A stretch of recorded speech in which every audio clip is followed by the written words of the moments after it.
양양 여행 중 55세 변호사를 만나 재혼하고 날벼락을 맞았습니다. 저는 정영희입니다. 올해 61살이죠. 남편을 하늘로 보내드린 지 8년이 지났어요. 그 긴 세월 동안 혼자서 두 아이를 키워내느라 정신없이 살았습니다. 시장에서 반찬 가게를 운영하면서 새벽 5시부터 밤늦게까지 일만 했어요. 아이들 뒷바라지에 가게 운영에 정말 하루하루가 전쟁 같았죠. 그런데 이제 아이들도 다 독립했고 혼자 남은 시간들이 갑자기 너무 길게 느껴지더라고요. 그래서 결심했어요. 혼자라도 여행을 떠나보자고요. 아이들한테 말하니까 걱정하더라고요. 엄마가 겨울에 혼자 어디 가냐면서 말이에요. 하지만 저는 정말 어딘가 가고 싶었어요. 숨 쉴 수 있는 곳으로 말입니다. 양양을 택한 이유는 특별하지 않았어요. 그냥 겨울 바다가 보고 싶었거든요. 기차를 타고 가면서도 마음이 두근거렸습니다. 창밖으로 흰 눈이 날리는 풍경을 보니까 정말 오랜만에 설레는 기분이었어요. 양양에 도착했을 때 찬 바닷바람이 얼굴에 스쳤어요. 하얀 입김이 나올 만큼 추웠지만 상쾌했습니다. 펜션에 짐을 풀고 두꺼운 패딩을 입고 바닷가로 나갔어요. 겨울 바다는 정말 달랐더라고요. 파도 소리가 더 웅장하고 쓸쓸했습니다.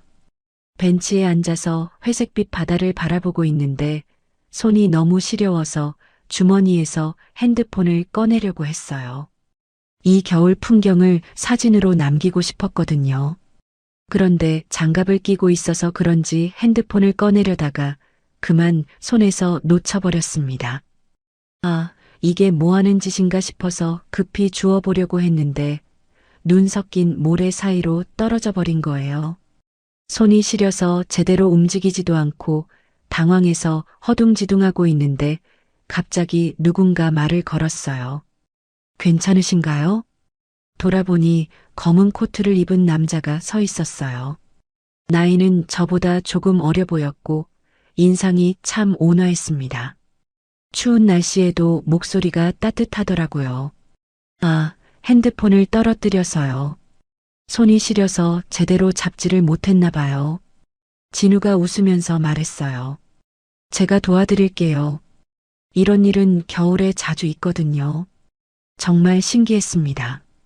차가운 모래 사이에서 핸드폰을 찾아주더니 화면에 묻은 눈까지 깨끗하게 닦아주는 거예요.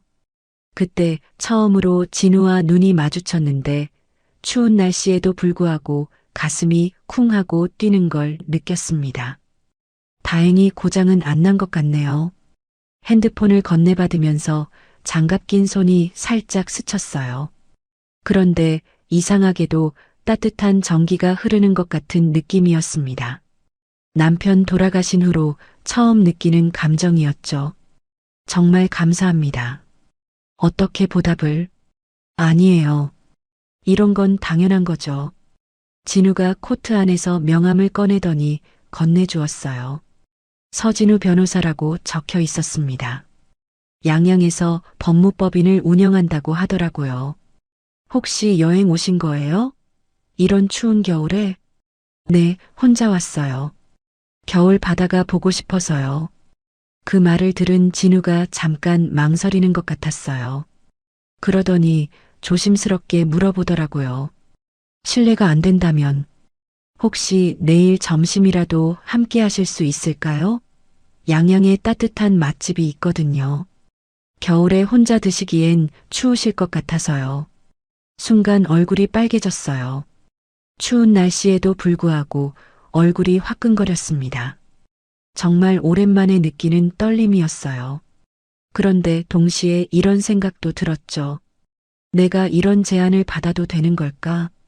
이 나이에 이런 감정을 느껴도 되는 걸까? 하지만 마음 한편에서는 간절히 원하고 있었어요. 누군가와 함께 따뜻한 음식을 먹으며 이야기하고 싶었거든요. 그래서 작은 목소리로 대답했습니다. 좋아요. 그날 밤 펜션에서 잠을 이룰 수가 없었어요.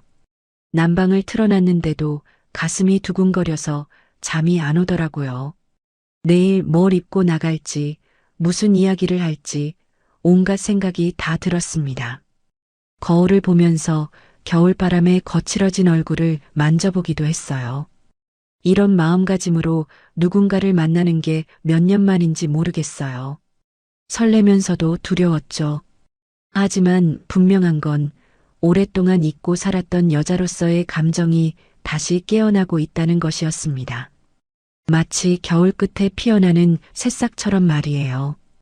그렇게 양양에서의 첫날 밤이 깊어갔어요. 창밖에는 하얀 눈이 조용히 내리고 있었고 내 인생에 다시 누군가가 나타날 줄은 정말 몰랐거든요. 양양에서 돌아온 후 진우와 저는 매일 연락했어요. 처음에는 안부를 묻는 간단한 문자였는데 점점 길어지더라고요.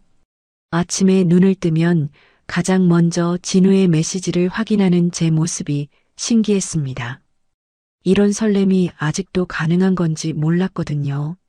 진우는 정말 세심했어요. 제가 새벽 일찍 일어난다는 걸 알고는 전날 밤 늦게 메시지를 보내지 않았죠. 대신 아침 6시쯤 되면 어김없이 좋은 아침 인사가 왔어요. 오늘도 좋은 하루 되세요. 몸 조심하시고요. 짧은 문장이었지만 마음이 따뜻해졌습니다. 반찬 가게 일이 힘들어도 진우 생각하면 기분이 좋아지더라고요. 손님들한테도 더 친절해졌어요. 아마 제 얼굴에서 행복이 묻어나왔나 봅니다. 사장님 요즘 표정이 밝아지셨네요. 무슨 좋은 일 있어요? 단골 할머니가 그렇게 물어보시더라고요. 얼굴이 빨개져서 아무 말도 못했습니다. 이 나이에 이런 기분을 느끼는 게 부끄러우면서도 즐거웠어요. 일주일 정도 지났을 때 진우가 서울로 올라온다고 했어요. 변호사 일 때문에 법원에 가야 한다면서요. 그런데 시간이 되면 저녁이라도 같이 먹고 싶다고 하더라고요. 그날 하루 종일 떨렸습니다. 뭘 입을지 몰라서 옷장을 몇 번이나 뒤졌어요. 너무 꾸민 것 같아도 이상하고 너무 수수한 것 같아도 이상하고 결국 평소보다 조금 더 예쁜 블라우스를 선택했습니다. 저녁 6시에 약속한 식당에서 진우를 기다리고 있는데 마음이 쿵쾅거렸어요. 정말 오랜만에 느끼는 긴장감이었죠. 그런데 진우가 나타나는 순간 모든 걱정이 사라졌습니다. 기다리셨죠? 죄송해요. 진우가 미안해하며 앉았는데 전혀 기다린 것 같지 않았어요. 오히려 더 보고 싶었다는 마음뿐이었거든요. 식사하면서 진우는 계속 제 이야기를 물어봤어요. 아이들은 어떻게 지내는지, 가게 일은 힘들지 않은지, 건강은 괜찮은지. 그런 관심이 정말 진심 같았습니다. 남편이 돌아가신 후로 누군가 저를 이렇게 세심하게 걱정해 주는 건 처음이었어요. 혼자 사시기 힘드시죠? 진우가 조심스럽게 물었어요. 순간 목이 메었습니다. 그동안 혼자라는 게 힘들다고 내색한 적이 없었거든요. 아이들 앞에서도 손님들 앞에서도 항상 괜찮은 척 했는데 진우 앞에서는 솔직해지고 싶었어요. 네, 가끔요. 특히 밤에 혼자 있을 때면. 제 말을 들은 진우의 눈빛이 따뜻해졌어요. 그리고 갑자기 제 손을 꼭 잡았습니다. 혼자 계시지 마세요. 진우의 손은 따뜻했어요. 오랫동안 잊고 있던 남자의 체온이었죠. 가슴이 두근거려서 어쩔 줄 몰랐습니다. 저와 남은 삶을 같이 가요. 갑작스러운 고백이었어요. 아직 만난 지 한 달도 안 됐는데 벌써 이런 이야기를 하다니. 하지만 이상하게 거부감이 들지 않았어요. 오히려 기다리고 있었던 말 같았습니다. 너무 갑작스럽죠? 진우가 당황해서 손을 놓으려고 했는데 제가 더 꽉 잡았어요. 아니에요. 저도 그런 생각했어요. 그날 밤 집에 돌아와서도 잠을 못 잤어요. 진우의 고백이 계속 머릿속을 맴돌았거든요. 정말 이대로 재혼을 해도 될까요? 아이들은 뭐라고 할까요? 주변 사람들은 어떻게 생각할까요? 하지만 마음은 이미 정해져 있었어요. 진우와 함께하고 싶었습니다. 남은 인생을 혼자 보내기엔 너무 길었거든요. 다음 날 아침 진우한테 전화했어요. 어제 말씀하신 것 진심이세요? 물론이죠. 제가 농담으로 그런 말씀 드렸겠어요? 진우의 목소리는 확신에 차 있었어요. 그 확신이 저한테도 용기를 줬습니다. 그럼 해봐요. 그렇게 우리의 재혼 이야기가 시작됐어요. 진우는 정말 적극적이었습니다. 바로 다음 주에 또 서울로 올라와서 아이들을 만나겠다고 했어요. 큰아들 민수와 둘째 딸 소영이를 따로 만나서 이야기했어요. 처음에 아이들은 당황했죠. 엄마, 갑자기 무슨 소리예요? 소영이가 놀라서 물었어요. 아직 아빠 돌아가신 지 얼마 안 됐는데. 민수도 못마땅한 표정이었습니다. 하지만 제 마음은 확고했어요. 너희들도 이제 다 컸잖아. 엄마도 혼자 살기 외로워. 그래도 이렇게 갑자기 아이들의 걱정하는 마음을 모르는 건 아니었어요. 하지만 사랑할 수 있을 때 사랑하고 싶었습니다. 이미 61살인데 언제까지 기다릴 수 있겠어요. 진우를 소개했을 때 아이들 반응은 생각보다 나쁘지 않았어요. 특히 진우가 변호사라는 걸 알고 나서는 조금 안심하는 것 같았습니다. 어머니를 잘 모시겠습니다. 진우가 정중하게 인사했어요. 아이들도 진우의 진심 어린 태도에 마음을 열더라고요. 하지만 주변 사람들 반응은 달랐어요. 특히 시장 상인들은 노골적으로 걱정했습니다. 영희야, 이렇게 빨리 결정하면 안 돼. 사람을 제대로 알아봐야지. 그러게 말이야. 만난 지 얼마나 됐다고 벌써 결혼 얘기야? 나이 차이도 있는데. 조심해야 돼. 모든 사람이 말렸어요. 너무 성급하다고, 더 알아보고 결정하라고. 심지어 어떤 사람은 이런 말까지 했어요. 이렇게 빨리 결정하면 화를 부른다니까. 그런 말들을 들을 때마다 마음이 흔들렸어요. 정말 제가 너무 성급한 걸까요? 하지만 진우와 함께 있을 때만큼은 모든 걱정이 사라졌습니다. 사람들이 뭐라고 해도 신경 쓰지 마세요. 우리가 행복하면 되는 거 아닌가요? 진우는 늘 그렇게 말했어요. 그 말이 맞는 것 같았습니다. 다른 사람들 눈치 보느라 내 행복을 포기할 이유는 없잖아요. 결국 만난 지 2달 만에 혼인 신고를 했어요. 간소하게 식을 올리고 진우 집으로 합가하기로 했습니다. 진우는 양양에 혼자 살고 있어서 제가 가는 게 맞다고 했어요. 제가 서울로 올라갈 수도 있어요. 진우가 그렇게 말했지만 저는 양양이 좋았어요. 우리가 처음 만난 곳이기도 하고 바다가 보이는 곳에서 살고 싶었거든요. 혼인신고를 마친 날 밤 진우가 말했어요. 정말 행복합니다. 이제 혼자가 아니라는 게 저도 그랬어요. 오랫동안 혼자였는데 이제 누군가 곁에 있다는 게 꿈만 같았습니다. 하지만 마음 한편으로는 불안했어요. 너무 완벽한 사람 같아서요. 진우는 정말 흠잡을 데가 없었거든요. 잘생기고 교양 있고 다정하고 경제력도 있고 이런 사람이 왜 저 같은 사람을 선택했을까요? 혹시 제가 부족한 건 아닐까요? 어느 날 진우한테 솔직하게 물어봤어요. 무슨 소리세요? 제가 더 부족하죠.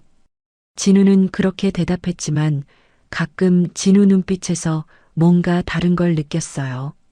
사랑스러운 눈빛이긴 한데 그 속에 뭔가 숨겨진 게 있는 것 같았습니다. 하지만 그때는 단순히 제 착각이라고 생각했어요. 행복에 취해서 쓸데없는 걱정을 하는 거라고 여겼죠. 진우가 저를 진심으로 사랑한다고 믿었거든요. 양양으로 이사 가는 날 아이들이 배웅하러 나왔어요. 엄마, 행복하세요. 소영이가 눈물을 글썽이며 말했어요. 뭔가 이상하면 바로 연락하세요. 민수는 걱정스러운 표정으로 당부했습니다. 그렇게 저는 새로운 인생을 시작했어요. 61살에 다시 찾은 사랑, 다시 시작하는 결혼 생활. 모든 게 꿈만 같았습니다. 하지만 꿈에서 깨는 날이 올 줄은 그때 몰랐어요. 양양으로 이사 온 첫 주는 정말 행복했어요. 진우 집은 바다가 내려다 보이는 2층 주택이었는데 아침마다 창문을 열면 시원한 바닷바람이 들어왔습니다. 8년 만에 다시 시작하는 부부 생활이 낯설면서도 설렜어요. 진우는 처음 일주일 동안은 정말 다정했어요. 아침에 제가 일어나기 전에 커피를 내려놓고 가기도 하고 저녁에는 함께 바닷가를 산책하기도 했죠. 마치 신혼부부 같았습니다. 여기서 평생 행복하게 살아요. 진우가 바다를 바라보며 제 손을 꼭 잡고 말했어요. 그때만 해도 정말 그럴 줄 알았습니다. 그런데 혼인신고를 한 지 정확히 일주일 후부터 진우가 조금씩 달라지기 시작했어요. 처음에는 별것 아닌 것 같았어요. 오늘 어디 갔다 오셨어요? 제가 마트에서 장을 보고 왔는데 진우가 그렇게 물었어요. 당연한 질문이라고 생각했죠. 마트 갔다가 약국도 들렀어요. 혼자요? 네. 진우의 표정이 묘했어요. 뭔가 불만스러운 듯한 느낌이었는데 왜 그런지 모르겠더라고요. 다음에는 저한테 말하고 나가세요. 네. 갑작스러운 말에 당황했어요. 결혼 전에는 이런 말 한 번 안 했는데 말이에요. 안전상 그런 거예요. 제가 걱정되거든요. 진우가 웃으면서 설명했지만 뭔가 석연치 않았어요. 하지만 남편이 걱정해서 하는 말이라고 생각하려고 했습니다. 며칠 후에는 더 구체적인 요구가 나왔어요. 핸드폰 비밀번호 알려주세요. 왜요? 부부인데 비밀이 있으면 안 되죠. 진우의 목소리는 여전히 부드러웠지만 눈빛은 달랐어요. 뭔가 강압적인 느낌이 들었습니다. 저도 당신 핸드폰 비밀번호 몰라요. 제 건 필요하면 언제든 알려드릴게요. 일단 당신 거부터요. 왜 제 것만 먼저 알려달라고 하는지 이해할 수 없었어요. 하지만 부부가 된 이상 이 정도는 당연한 건가 싶어서 알려줬습니다. 그런데 그날부터 진우가 제 핸드폰을 자주 확인하기 시작했어요. 제가 화장실 가는 사이, 잠깐 자리를 비운 사이에도 몰래 들여다보는 거예요. 뭘 확인하시는 거예요? 어느 날 직접 물어봤습니다. 아무것도 아니에요. 그냥 습관적으로. 진우는 태연하게 대답했지만 저는 기분이 나빴어요. 숨길 게 없다고 해서 이렇게 감시받는 기분이 좋을 리 없잖아요. 그보다 더 당황스러운 건 외출에 대한 통제였어요. 처음에는 어디 간다고 말만 하라고 했는데 점점 허락을 받으라는 식으로 바뀌었어요. 오늘 시장 좀 가려고 해요. 꼭 오늘 가야 해요? 장이 떨어져서요. 그럼 제가 퇴근하고 같이 가죠. 혼자 가도 되는데요. 안 됩니다. 혼자 다니지 마세요. 진우의 목소리에는 협상의 여지가 없었어요. 마치 명령하는 것 같았죠. 이상했어요. 결혼 전에는 이런 사람이 아니었는데 말이에요. 가장 충격적이었던 건 한 달 후에 일어났어요. 갑자기 현관벨이 울렸는데 젊은 여자가 서 있었습니다. 안녕하세요. 차가운 목소리로 인사하는 그 여자를 보고 저는 당황했어요. 누군지 물어보려는데 진우가 뛰어나왔어요. 주희야, 언제 왔어? 방금 왔어요. 주희라는 이름을 듣고 깨달았어요. 진우의 딸이었습니다. 진우가 결혼 전에 딸이 있다고 말하긴 했는데 만날 일은 별로 없을 거라고 했거든요. 서울에서 요양보호사로 일한다면서요. 주희야, 인사해. 새어머니야. 진우가 소개했지만 주희의 반응은 차갑기만 했어요. 안녕하세요. 형식적인 인사였어요. 눈빛에서 적대감이 느껴졌습니다. 어서 들어와. 차라도 한잔하자. 진우가 밝게 말했지만 분위기는 어색했어요. 거실에 앉은 주인은 계속 저를 관찰하는 것 같았어요. 아버지, 잠깐 둘이 얘기할 수 있을까요? 주희가 갑자기 말했어요. 무슨 얘기인데? 그냥 궁금한 게 있어서요. 진우는 잠깐 망설이더니 자리를 떠났어요. 그 순간 주희의 표정이 완전히 달라졌습니다. 솔직히 말씀해 주세요. 뭐요? 아버지를 노린 거 아니에요? 너무 직설적인 질문에 할 말을 잃었어요.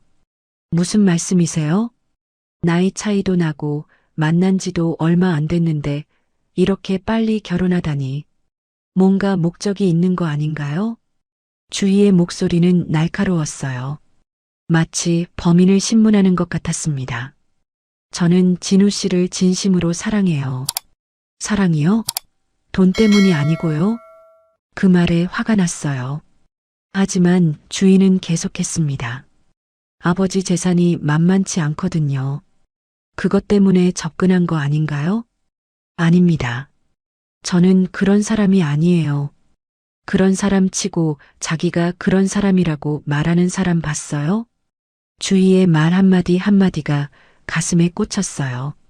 정말 저를 그렇게 보는 건가요? 저는 진우 씨를 정말 사랑합니다. 다른 목적은 없어요. 그럼 증명해 보세요. 어떻게요? 재산 포기 각서라도 써주시든지. 그때 진우가 돌아왔어요. 무슨 얘기를 그렇게 진지하게 해? 주인은 아무 일 없었다는 듯 웃었어요. 별거 아니에요. 어머니랑 인사하는 거였어요. 저는 진우한테 주희가 한 말을 얘기하고 싶었어요. 하지만 첫 만남에서 그런 일로 문제를 만들고 싶지 않았습니다.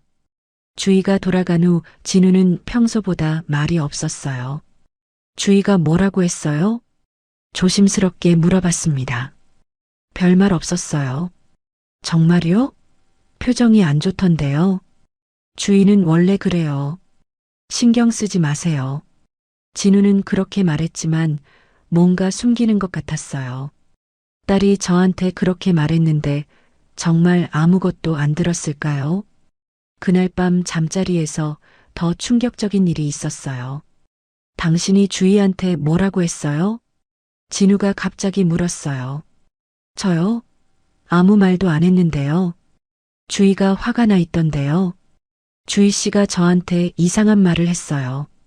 그래서 주희가 한 말을 다 얘기했어요. 재산을 노렸다는 둥, 증명해 보라는 둥. 그런데 진우의 반응이 이상했어요. 주희가 그런 말을 했을 리 없어요. 정말이에요. 분명히 들었어요. 당신이 잘못 들었거나 오해한 거 아닌가요? 진우가 제 말을 믿지 않았어요. 아니, 믿으려고 하지 않았어요. 저는 거짓말하지 않아요. 저도 제 딸을 믿어요. 그 말에 가슴이 무너졌어요. 남편이 아내보다 딸을 더 믿는다는 거잖아요. 그럼 저는 거짓말쟁이라는 거예요? 그런 뜻이 아니에요. 그럼 뭔 뜻이에요? 진우는 대답하지 않았어요. 그냥 돌아 누워버렸습니다. 그날 밤 잠을 한 잠도 못 잤어요. 천장을 보며 눈물만 흘렸습니다. 결혼한 지 한 달 만에 이런 일이 일어날 줄 몰랐어요. 옆에서 자고 있는 진우를 보니까 정말 모르는 사람 같았어요. 결혼 전에 다정했던 모습은 어디 갔을까요? 지금의 진우는 차갑고 의심 많고 딸만 편드는 사람이었어요. 새벽 3시가 넘어서야 조금 잠이 들었는데 꿈에서도 주희가 나타나서 저를 비난했어요. 아버지 재산만 노리는 여자. 꿈속에서도 그 말이 계속 들렸습니다. 아침에 일어나니까 베개가 눈물로 젖어 있었어요. 이게 제가 꿈꿨던 재혼 생활일까요? 사랑한다고 해놓고 한 달 만에 이렇게 달라지다니. 진우는 정말 저를 사랑하는 걸까요? 아니면 다른 이유가 있는 걸까요? 주희의 말이 계속 머릿속을 맴돌았어요. 정말 진우한테 뭔가 숨겨진 목적이 있는 건 아닐까요? 아니면 제가 너무 예민하게 생각하는 걸까요? 하지만 분명한 건 예전에 다정했던 진우는 사라졌다는 것이었어요. 이제 남은 건 차가운 시선으로 저를 감시하고 통제하려는 낯선 남자뿐이었습니다. 주희가 다녀간 후 일주일 정도 지났을 때였어요. 아침에 현관문을 열었는데 예쁜 꽃바구니가 놓여 있었습니다. 하얀 장미와 백합으로 만든 꽃다발이었는데 정말 고급스러워 보였어요. 처음에는 진우가 저한테 보낸 선물인 줄 알았어요. 지난번 주희와의 일로 서먹해진 사이를 풀어보려고 준비한 게 아닐까 싶었거든요. 여보, 꽃 보내주셨어요? 진우한테 물어봤는데 반응이 이상했어요. 무슨 꽃이요? 현관 앞에 꽃바구니가 있던데요. 진우의 표정이 순간 굳어졌어요. 마치 무슨 끔찍한 소식을 들은 것처럼 얼굴이 하얗게 질렸습니다. 어디 있어요? 진우가 급하게 현관으로 뛰어나갔어요. 꽃바구니를 보더니 손을 부들부들 떨었습니다. 이걸 누가 가져다 놨어요? 모르겠어요. 아침에 문 열었는데 그냥 있었어요. 진우는 꽃바구니를 들고 바로 쓰레기통으로 향했어요. 뭐 하는 거예요? 버리는 거예요. 왜요? 예쁜 꽃인데. 절대 집안에 들여놓지 마세요. 진우의 목소리는 거의 소리를 지르는 수준이었어요. 그런 진우를 본 건 처음이었습니다. 혹시 카드라도 있었나요? 못 봤어요. 정말 자세히 안 보셨어요? 진우가 다시 쓰레기통을 뒤져서 꽃바구니를 꺼냈어요. 그리고 꽃 사이사이를 꼼꼼히 확인하더라고요. 뭔가를 찾는 것 같았어요. 왜 그러세요? 그냥 누가 보낸 건지 궁금해서요. 하지만 진우의 행동은 단순한 호기심 같지 않았어요. 뭔가 두려워하는 것 같았습니다. 마치 그 꽃바구니가 폭탄이라도 되는 것처럼 말이에요. 결국 카드는 찾지 못했고 진우는 꽃바구니를 다시 쓰레기통에 버렸어요. 그리고 하루 종일 불안해했습니다. 자꾸 창밖을 내다보고 현관 쪽을 확인하고 뭐가 걱정되세요? 아무것도 아니에요. 진우는 그렇게 말했지만 얼굴에는 공포가 써 있었어요. 그런데 다음날 또 꽃바구니가 왔어요. 이번에는 빨간 장미였습니다. 역시 카드는 없었고 누가 가져다 놓았는지도 모르겠더라고요. 또 왔네요. 진우한테 알렸더니 이번에는 아예 화를 냈어요. 누구든 이런 장난치는 사람 찾아서 혼내줘야겠어요. 장난이에요? 누군가 호의로 보낸 걸 수도 있잖아요. 호의요? 이게 호의라고 생각해요? 진우의 반응이 너무 격해서 당황스러웠어요. 꽃을 받고 이렇게 화낼 사람이 어디 있나요? 그럼 누가 보낸 것 같으세요? 모르겠어요. 하지만 분명 좋은 뜻이 아니에요. 진우는 이번에도 꽃을 버렸어요. 그리고 그날부터 현관 앞에 CCTV를 설치하겠다고 했습니다. 그냥 꽃 받는 건데 그렇게까지 할 필요가 있나요? 필요해요. 이런 일이 계속되면 안 되거든요. 진우의 목소리에는 절박함이 있었어요. 뭔가 간절히 숨기고 싶은 게 있는 것 같았습니다. 그 후로도 꽃 배달은 계속됐어요. 3일에 한 번씩, 때로는 매일. 꽃 종류도 다양했어요. 백합, 장미, 국화, 거베라. 모두 고급스러운 꽃들이었죠. 진우는 점점 예민해졌어요. 꽃이 올 때마다 얼굴이 하얗게 질리고 하루 종일 불안해했습니다. 밤에 잠도 제대로 못 자더라고요. 도대체 뭐가 무서운 거예요? 어느 날 참다 못해 물어봤어요. 무섭다고 누가 그랬어요? 표정 보면 알 수 있어요. 별일 아니니까 신경 쓰지 마세요. 하지만 진우의 행동은 별일 아닌 사람의 행동이 아니었어요. 더 이상한 건 전화였어요. 진우한테 전화가 오면 항상 베란다로 나가서 받았어요. 처음에는 업무상 중요한 전화려니 했는데 매번 그러니까 의심스러웠어요. 누구 전화예요? 전화 끊고 들어오는 진우한테 물어보면 항상 같은 대답이었어요. 의뢰인이요. 매일 그렇게 전화하나요? 변호사 일이 원래 그래요. 하지만 전화 받는 진우의 목소리를 들어보면 업무 전화 같지 않았어요. 목소리가 떨리고 간절한 것 같았어요. 마치 누군가한테 뭔가를 부탁하거나 사정하는 것처럼 말이에요. 어느 날 진우가 베란다에서 전화 받는 동안 살짝 들어봤어요. 제발 그만해 주세요. 더 이상은 못 견디겠어요. 왜 이러시는 거예요? 진우의 목소리는 거의 울음 섞인 소리였어요. 누군가한테 애원하고 있었습니다.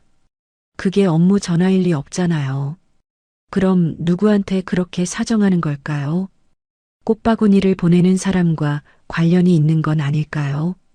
진우는 전화를 끊고 들어와서도 한참 동안 멍하니 있었어요.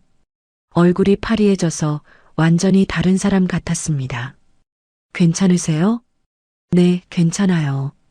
하지만 전혀 괜찮아 보이지 않았어요. 손도 계속 떨고 있었고 이마에는 식은땀이 맺혀 있었어요. 그날 밤부터 진우는 잠꼬대를 하기 시작했어요.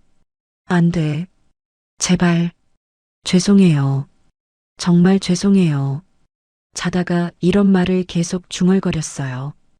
깊은 잠에 빠져 있으면서도 무엇인가를 두려워하는 것 같았습니다. 저도 덩달아 불안해졌어요. 남편이 이렇게 무서워하는데 저라고 마음이 편할 리 없잖아요. 혹시 우리를 해치려는 사람이 있는 건 아닐까요?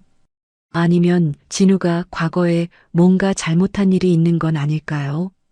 꽃배달이 시작된 지 한 달쯤 됐을 때 이번에는 검은 장미가 왔어요.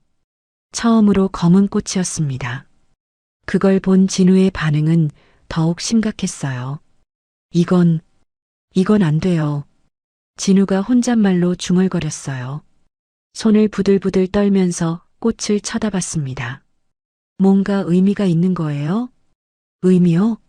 무슨 의미가 있겠어요?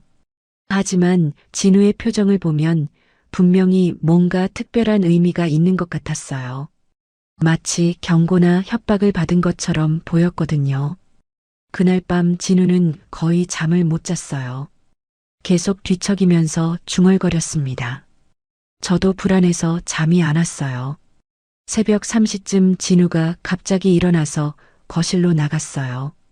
무슨 일인가 싶어서 따라 나가 봤는데 창문을 통해 밖을 계속 감시하고 있었어요. 뭘 보고 계세요? 혹시 누가 있나 해서요. 누가요? 아무도 아니에요. 진우는 그렇게 말했지만 분명히 누군가를 경계하고 있었어요. 꽃을 보내는 사람을 찾으려는 것 같았습니다. 아침이 되어서도 진우는 계속 불안해했어요. 출근할 때도 뒤를 자꾸 돌아보고 빨리 문을 잠그라고 했어요. 조심하세요. 혹시 모르니까 문 열어주지 마세요. 누가 와도요? 네, 누가 와도요. 진우가 출근하고 나서 혼자 있으니까 더욱 무서웠어요. 정말 누군가 우리를 지켜보고 있는 건 아닐까요? 꽃을 보내는 것도 무슨 계획의 일부인 건 아닐까요? 그런 생각들이 머릿속을 가득 채웠어요. 진우가 숨기고 있는 비밀이 뭘까요? 왜 그렇게 두려워하는 걸까요? 그리고 우리에게 어떤 위험이 닥칠까요? 꽃바구니 하나로 시작된 일이 이렇게 커질 줄은 몰랐어요. 이제는 집에 있는 것도 무섭고 밤에 자는 것도 무서워졌습니다. 진우의 공포가 저한테도 전염된 것 같았어요. 꽃배달이 계속되면서 진우는 점점 더 예민해졌어요. 집에 있을 때도 계속 불안해하고 밤마다 악몽에 시달렸습니다. 저도 덩달아 스트레스를 받아서 집안 분위기가 무거워졌어요. 어느 날 진우가 서울에 급한 업무로 가게 됐어요. 하루 종일 비어있을 예정이라고 했습니다. 혼자 있기 무섭지 않아요? 진우가 걱정스럽게 물어봤어요. 괜찮아요. 낮에는 별일 없을 거예요. 사실 요즘 계속 긴장하고 있어서 혼자 있는 시간이 오히려 편했어요. 진우가 없으면 적어도 그의 불안에 전염되지는 않을 테니까요. 진우가 나간 후 집안을 정리하기로 했어요. 결혼한 지 2달 정도 됐는데 아직 제대로 정리 못한 곳이 많았거든요. 특히 진우의 서재는 한 번도 들어가 본 적이 없었어요. 서재는 건드리지 마세요. 진우가 결혼 초기에 그렇게 말했었거든요. 중요한 업무 자료가 많아서 함부로 정리하면 안 된다고 했어요. 하지만 오늘은 진우가 없으니까 한번 들어가서 먼지라도 털어야겠다 싶었어요. 아내가 남편 서재 청소하는 게 그렇게 이상한 일은 아니잖아요. 서재 문을 열었더니 생각보다 어수선했어요. 책상 위에 서류들이 쌓여 있고 책장도 먼지가 많이 쌓여 있었습니다. 먼저 책장부터 정리하기 시작했어요. 책들을 하나씩 빼서 먼지를 털고 다시 꽂았죠. 그런데 책장 뒤쪽에서 서류 뭉치가 떨어졌어요. 처음에는 그냥 주워서 제자리에 놓으려고 했어요. 그런데 무심코 본 서류 제목에 눈이 멈췄습니다. 생명보험증권. 그리고 그 아래 제 이름이 써 있었어요. 정령이. 수익자란에 분명히 제 이름이 적혀 있었습니다.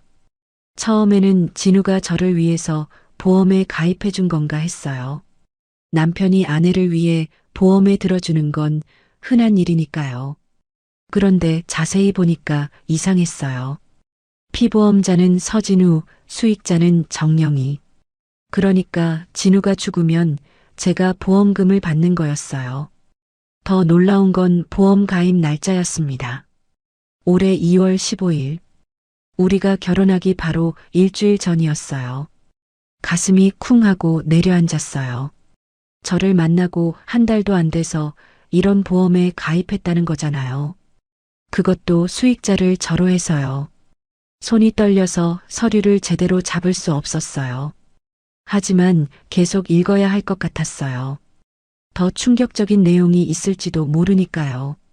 보험 종류를 보니까 종신보험이었어요. 보험 금액은 5억 원. 그런데 특약 조건이 여러 개 있었어요. 질병 사망, 재해 사망, 그리고 심장질환 관련 특약까지. 심장질환이라는 말에 더욱 놀랐어요. 진우가 심장에 문제가 있다는 말은 한 번도 안 했거든요. 건강하다고 했는데 왜 심장질환 특약이 있을까요? 더 뒤져보니까 건강검진 결과지가 나왔어요. 날짜를 보니까 보험 가입 직전인 2월 10일이었습니다. 검진 결과를 읽어보는데 충격이었어요. 관상동맥 협착증 중등도, 부정맥, 심근경색 고위험군. 의사 소견에는 언제든지 급성 심근경색이 발생할 수 있으므로 각별한 주의 필요라고 적혀 있었어요. 서류를 든 손이 바들바들 떨렸어요. 진우가 심장질환이 있다는 걸 숨기고 있었던 거예요. 그것도 언제 쓰러져도 이상하지 않을 정도로 심각한 상태였는데 말이에요. 그런데 왜 이걸 숨겼을까요? 그리고 왜 저를 수익자로 해서 거액의 보험에 가입한 걸까요? 갑자기 소름이 끼쳤어요. 혹시 진우가 저와 결혼한 이유가 다른 건 아닐까요? 사랑해서가 아니라 보험금 때문인 건 아닐까요? 아니에요. 그럴 리 없어요. 진우가 저를 그렇게 이용할 사람은 아니에요. 분명 다른 이유가 있을 거예요. 하지만 머릿속에서는 계속 의심이 들었어요. 너무 빨리 접근해서 결혼을 재촉한 것도, 결혼 직전에 거액의 보험에 가입한 것도 모든 게 계획적이었던 건 아닐까요? 더 뒤져보니까 다른 서류들도 나왔어요. 병원 진료 기록, 약 처방전들. 모두 심장 관련 치료 기록이었어요. 그런데 날짜를 보니까 우리가 양양에서 만나기 훨씬 전부터였어요. 작년부터 계속 심장 치료를 받고 있었던 거예요. 그런데 저한테는 한마디도 안 했어요. 건강하다고 했는데 말이에요. 나를 속인 거야? 혼자 중얼거렸는데 목소리가 떨렸어요. 더 충격적인 건 꽃배달과 관련된 서류도 있었어요. 어떤 여자 이름으로 된 편지였는데 내용이 무서웠어요. 당신이 한 일을 모든 사람에게 알려버릴 거예요. 새 아내에게도 진실을 말해줄까요? 보험금 타려고 결혼한 거 맞죠? 편지를 읽는데 온몸이 얼어붙었어요. 진우가 정말 보험금 때문에 저와 결혼한 건가요? 그리고 그걸 아는 사람이 또 있다는 거예요. 꽃을 보내는 사람이 이 여자인 것 같았어요. 진우를 협박하고 있었던 거예요. 그래서 진우가 그렇게 무서워했던 거고요. 가슴이 무너지는 것 같았어요. 진우의 사랑이 가짜였다는 게 믿어지지 않았어요. 양양에서 처음 만났을 때 그 떨림과 설렘이 모두 거짓이었다는 거잖아요. 나 보험금 때문에 선택한 거야? 소리내어 말하니까 더욱 실감이 났어요. 제가 사랑했던 남자가 저를 그렇게 이용했다는 게요. 갑자기 화가 치밀어 올랐어요. 어떻게 사람을 이렇게 속일 수 있죠? 진짜 사랑한다고 말해놓고 뒤에서는 이런 계획을 세우고 있었다니요. 서류들을 다시 훑어봤어요. 모든 증거가 다 있었어요. 심장질환 진단서, 보험증권, 협박 편지, 진우의 진짜 모습을 보여주는 증거들이요.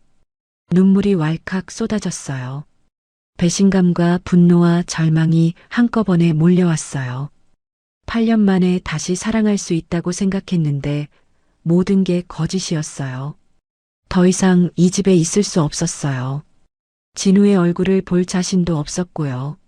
서류들을 들고 집을 뛰쳐나왔어요. 밖으로 나오니까 차가운 겨울바람이 얼굴을 때렸어요. 하지만 바람보다 더 차가운 건 제 마음이었어요. 믿었던 사람한테 이렇게 배신당할 줄 몰랐거든요. 어디로 가야 할지도 모르겠어요. 그냥 걸었어요. 눈물을 흘리면서 계속 걸었습니다. 이게 바로 날벼락이구나 싶었어요. 맑은 하늘에서 갑자기 떨어지는 벼락처럼 전혀 예상 못했던 진실이 제 인생을 완전히 뒤바꿔 놓았어요. 집에서 뛰쳐나온 저는 정처 없이 걸었어요. 겨울바람이 매서웠지만 가슴속 분노가 더 뜨거웠습니다. 진우의 서류를 꽉 쥐고 걸으면서 계속 생각했어요. 어떻게 사람이 이럴 수 있을까? 사랑한다고 하면서 뒤에서는 이런 계산을 하고 있었다니. 1시간쯤 걸었을까요? 갑자기 어지러움이 몰려왔어요. 며칠 동안 제대로 먹지도 못했고 잠도 못 잤는데 충격까지 받으니까 몸이 버티지 못하는 것 같았어요. 벤치에 앉아서 숨을 고르려고 했는데 가슴이 답답하고 손이 저렸어요. 식은땀도 흘러나왔습니다. 이러면 안 되는데. 그런 생각을 하는 순간 눈앞이 깜깜해졌어요. 의식을 잃었나 봐요. 다음에 눈을 떴을 때는 병원 응급실이었어요. 누군가 저를 발견해서 신고해줬나 봅니다.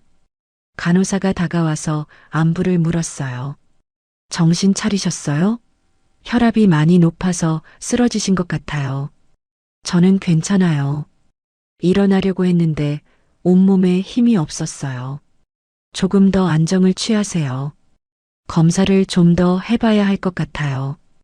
의사 선생님이 오셔서 설명해 주더라고요. 스트레스성 실신이지만 혈압이나 심박수가 불안정하니까 정밀 검사를 받아보는 게 좋겠다고 했어요. 보호자분은 안 계신가요?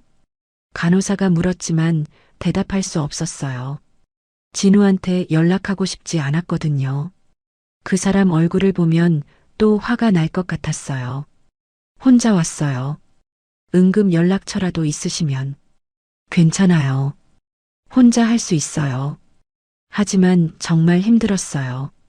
온몸이 후들거리고 머리도 아팠습니다. 게다가 가슴 한쪽이 뭔가 이상했어요. 전부터 조금 아팠는데 오늘은 더 심하게 아팠습니다. 간호사님, 가슴이 좀 아픈데요. 어디가 아프세요? 제가 가리킨 부위를 만져보시더니 의사 선생님을 다시 불렀어요. 유방 쪽에 뭔가 만져지는 게 있는 것 같은데 한번 확인해 보세요. 의사 선생님이 촉진해 보시더니 표정이 심각해졌어요.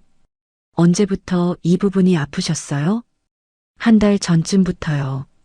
그런데 요즘 너무 스트레스 받아서 더 아픈 것 같아요. 일단 초음파 검사를 해봐야겠네요. 유방 쪽에 뭔가 이상이 있는 것 같아요. 그 말을 들었을 때는 그냥 단순한 검사려니 했어요.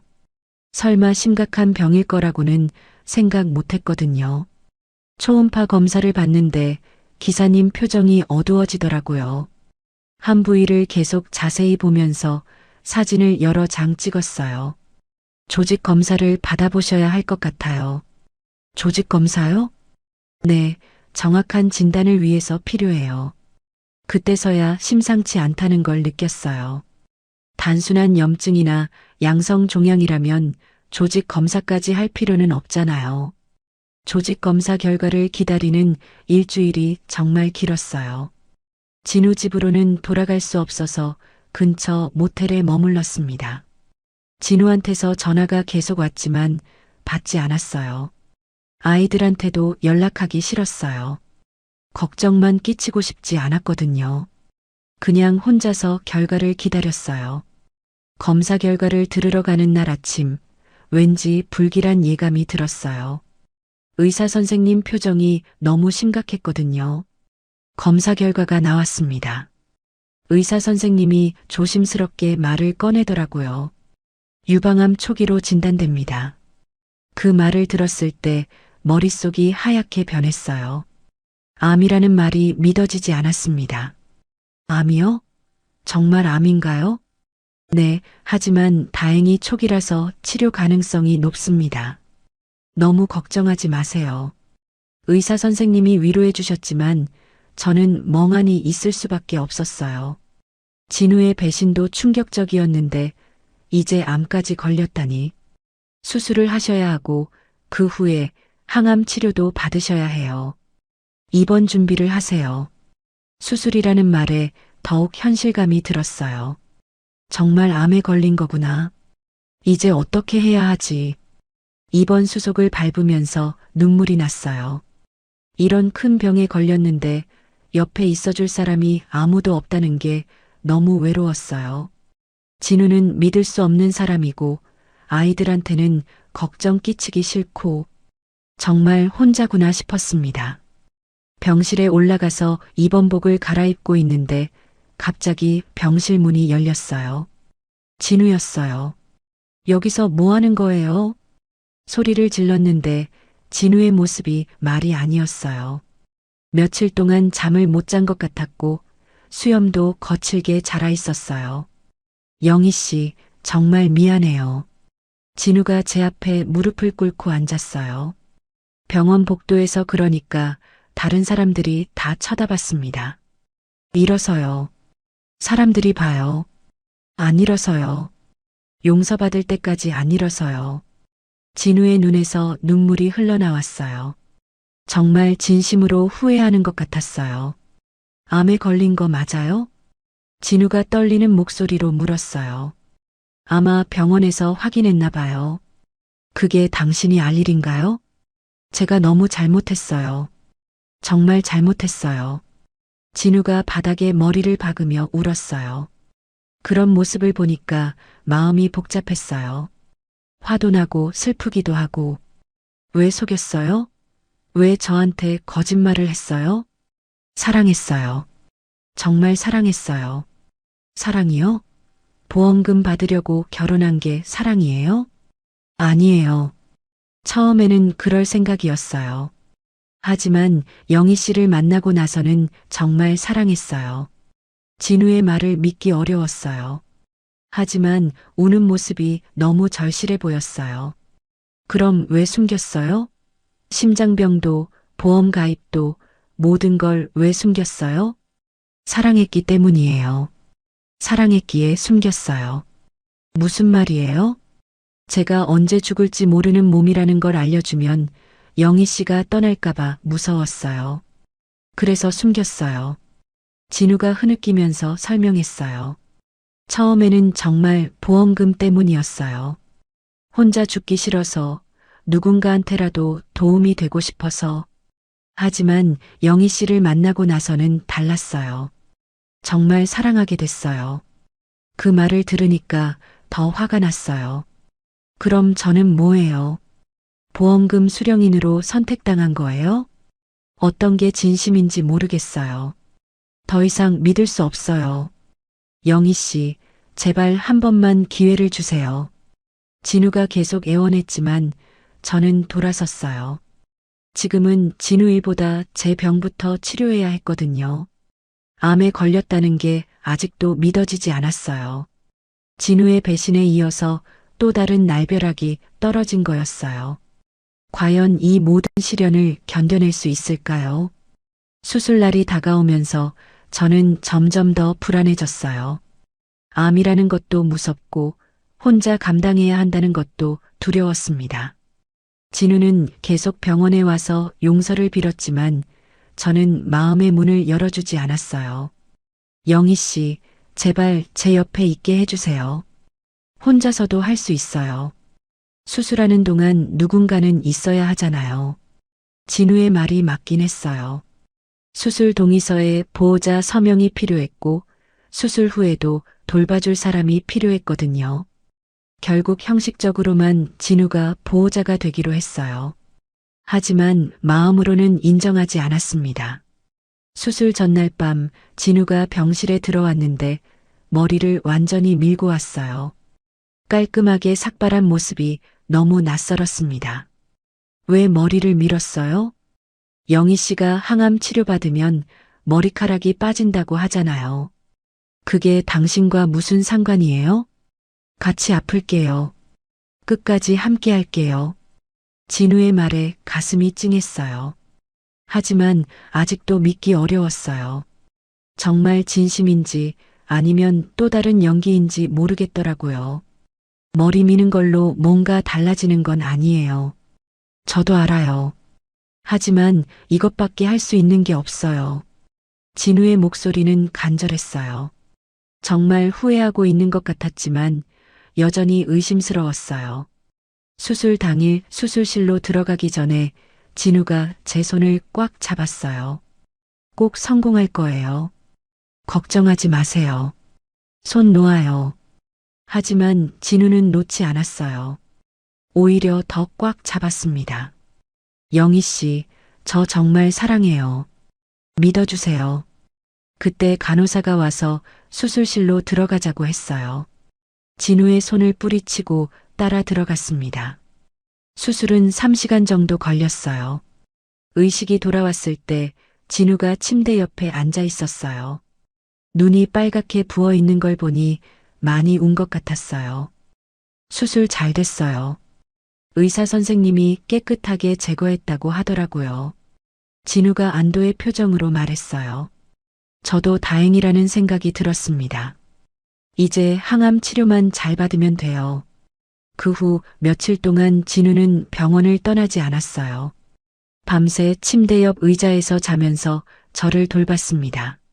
물 한 모금이라도 먹으려고 하면 바로 일어나서 도와줬어요. 집에 가세요. 변호사 일도 해야 하잖아요. 일은 나중에 해도 돼요. 지금은 영희 씨가 더 중요해요. 진우의 말과 행동이 진심 같아 보였지만 아직 완전히 믿을 수는 없었어요. 너무 많이 상처받았거든요. 일주일 후 항암 치료가 시작됐어요. 처음 받는 날 정말 무서웠어요.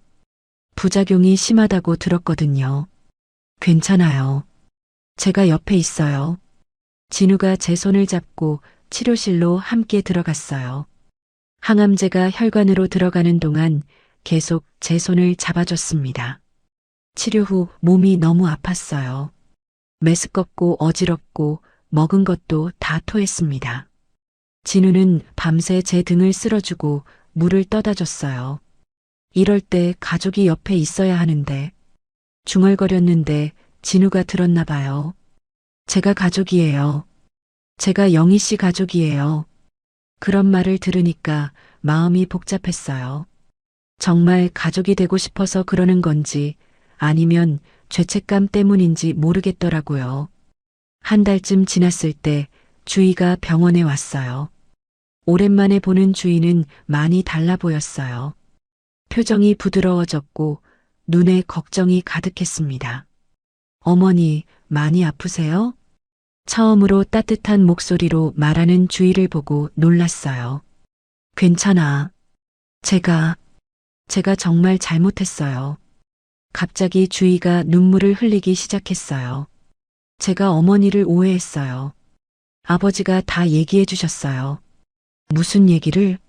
아버지가 처음에 어떤 마음으로 결혼하려고 했는지, 그런데 어머니를 만나고 나서 어떻게 변했는지, 모든 걸 다 들었어요. 주희가 울면서 고백했어요.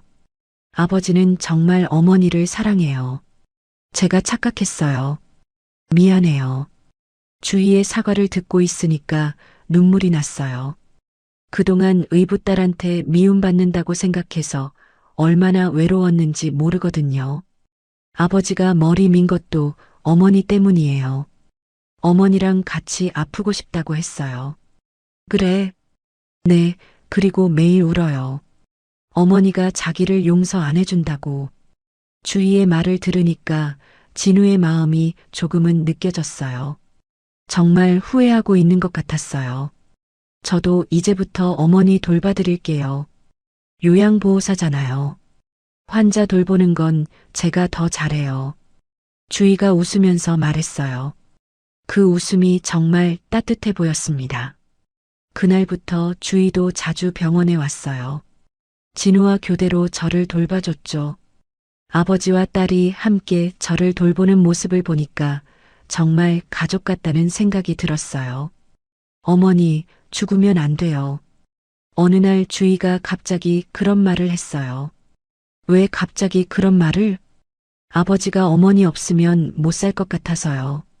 정말 많이 사랑하세요. 주희의 말을 듣고 진우를 다시 보게 됐어요. 정말 많이 변한 것 같았어요. 예전처럼 감시하거나 통제하려고 하지도 않고 그냥 묵묵히 돌봐줬어요. 항암 치료를 받으면서 머리카락이 빠지기 시작했어요. 처음에는 조금씩 빠지더니 나중에는 한 움큼씩 빠졌습니다. 거울을 보는 게 너무 싫었어요. 완전히 다른 사람 같았거든요. 영희 씨, 모자 사왔어요. 진우가 예쁜 모자를 사와서 씌워줬어요. 예뻐요. 모자가 잘 어울려요. 거짓말하지 마세요. 정말이에요. 제 눈에는 제일 예뻐요. 진우의 말이 위로가 됐어요. 진심인지는 모르겠지만 그런 말을 들으니까 조금은 기분이 나아졌어요. 치료가 계속되면서 몸은 힘들었지만 마음은 조금씩 편해졌어요. 진우와 주희가 정말 진심으로 저를 돌봐주는 것 같았거든요. 특히 진우는 완전히 다른 사람이 됐어요. 예전처럼 의심하거나 통제하려고 하지 않고 그냥 조용히 곁에 있어줬습니다. 영희 씨, 제가 정말 잘못했어요. 용서해달라고 강요하지는 않을게요. 그냥 옆에서 돌봐만 드릴게요. 진우가 그렇게 말했을 때 마음이 움직였어요. 억지로 용서받으려고 하지 않고 그냥 행동으로 보여주려는 것 같았거든요. 어느 날 밤 항암 부작용이 심해서 많이 아팠어요. 진우가 밤새 제 등을 쓸어주고 물수건으로 열을 식혀줬습니다. 왜 이렇게까지 해요? 사랑하니까요. 정말이요? 네, 정말이에요. 처음에는 잘못된 이유로 시작했지만 지금은 정말 사랑해요. 그 말을 들으니까 가슴이 따뜻해졌어요. 아직 완전히 믿지는 못하겠지만 적어도 진우가 변하려고 노력하고 있다는 건 느낄 수 있었어요. 그렇게 조금씩 저희는 다시 가족이 되어가고 있었어요. 진짜 가족 말이에요. 6개월간의 항암 치료가 끝났어요. 마지막 검사 결과를 기다리는 동안 정말 떨렸습니다. 진우도 저만큼이나 긴장한 것 같았어요. 제 손을 꼭 잡고 함께 결과를 기다렸죠. 완치 판정입니다. 정말 잘 이겨내셨어요. 의사 선생님의 말을 듣는 순간 눈물이 왈칵 쏟아졌어요. 옆에서 진우도 울고 있었습니다. 정말 기적 같은 일이었어요. 영희 씨, 정말 수고했어요. 진우가 저를 꼭 안아주며 말했어요. 6개월 전만 해도 이 사람을 믿을 수 없었는데 이제는 정말 고마웠습니다. 퇴원하는 날 주희도 왔어요. 꽃다발을 들고 환하게 웃고 있었습니다. 어머니, 축하드려요. 이제 정말 가족으로 다시 시작해요. 주희의 말을 듣고 가슴이 따뜻해졌어요. 이 아이도 이제는 진짜 제 딸 같았거든요. 집으로 돌아가는 길에 진우가 갑자기 말했어요. 영희 씨, 양양 가볼까요? 양양을요? 우리가 처음 만난 그곳이요. 완치 축하도 할 겸. 양양이라는 말을 들으니까 감회가 새로웠어요. 정말 많은 일이 있었던 곳이었거든요. 사랑을 시작한 곳이기도 하고, 배신을 알게 된 곳이기도 하고. 좋아요. 가봐요. 다음 주말 우리는 양양으로 떠났어요. 겨울이었던 지난번과 달리 이번에는 봄이었습니다. 벚꽃이 피기 시작한 계절이었죠. 양양에 도착해서 처음으로 간 곳은 우리가 처음 만난 그 바닷가였어요. 벤치는 그대로 있었고 바다도 변하지 않았습니다. 여기서 핸드폰 떨어뜨렸었죠. 진우가 웃으며 말했어요. 그때는 정말 당황했어요. 저는 운명이라고 생각했어요. 영희 씨를 만날 수 있어서. 진우의 말을 듣고 그때 일이 떠올랐어요. 정말 우연히 만났는데 이렇게 많은 일을 겪게 될 줄 몰랐어요. 벤치에 나란히 앉아서 바다를 바라봤어요. 파도 소리가 마음을 평온하게 해줬습니다. 지난 1년을 돌아보니까 꿈만 같았어요. 영희 씨, 진우가 조용히 불렀어요. 네, 저 정말 잘못했어요. 처음에 접근한 이유도 거짓말한 것도 이제 그만해요. 다 지난 일이에요. 아니에요. 꼭 말하고 싶어요. 진우가 진지한 표정으로 말을 이어갔어요. 처음에는 정말 보험금 때문이었어요. 혼자 죽기 싫어서 누군가한테라도 도움이 되고 싶어서. 그런데 영희 씨를 만나고 나서는 정말 달랐어요. 어떻게요? 사랑이 뭔지 알게 됐어요.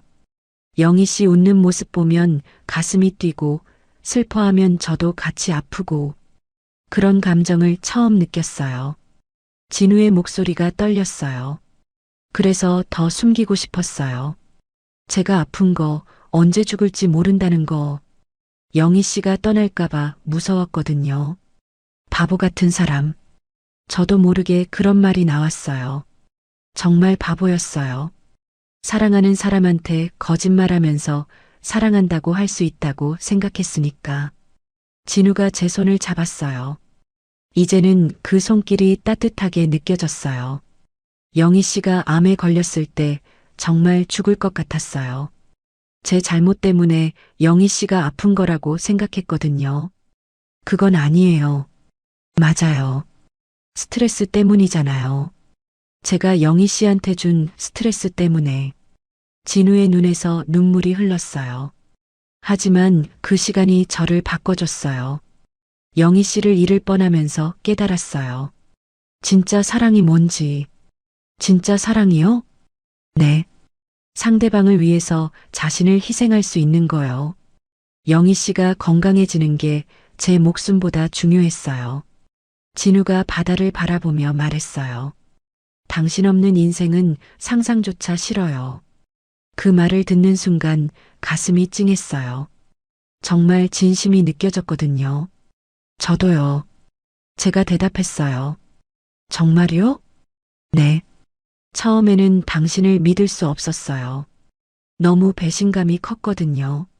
하지만 아팠을 때 곁에서 돌봐주는 모습을 보면서 마음이 바뀌었어요. 진우가 제 말을 들으며 고개를 끄덕였어요. 고통이 깊었던 만큼 사랑도 깊어졌어요. 제가 중얼거리듯 말했더니 진우가 놀란 표정으로 저를 봤어요.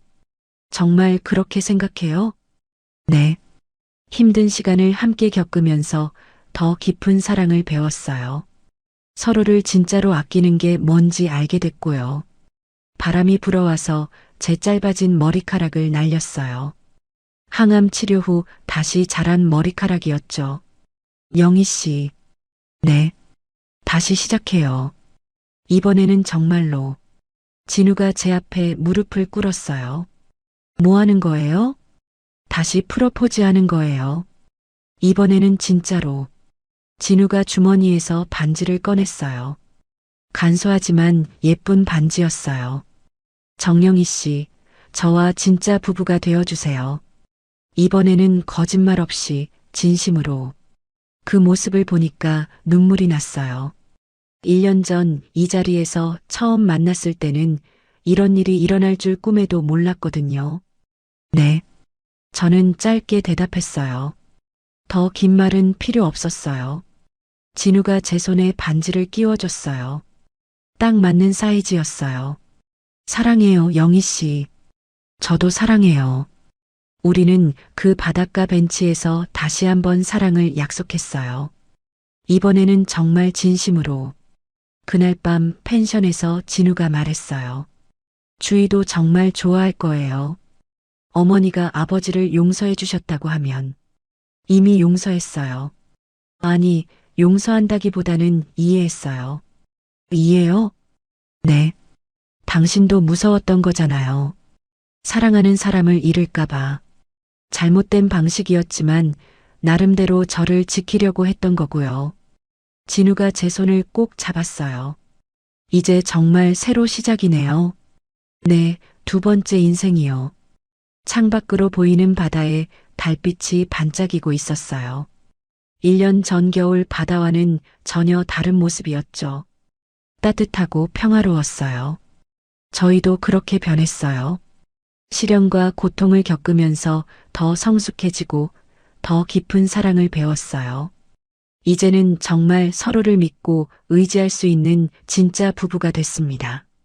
양양 바다가 저희 사랑의 시작과 재출발을 모두 지켜봐 줬어요.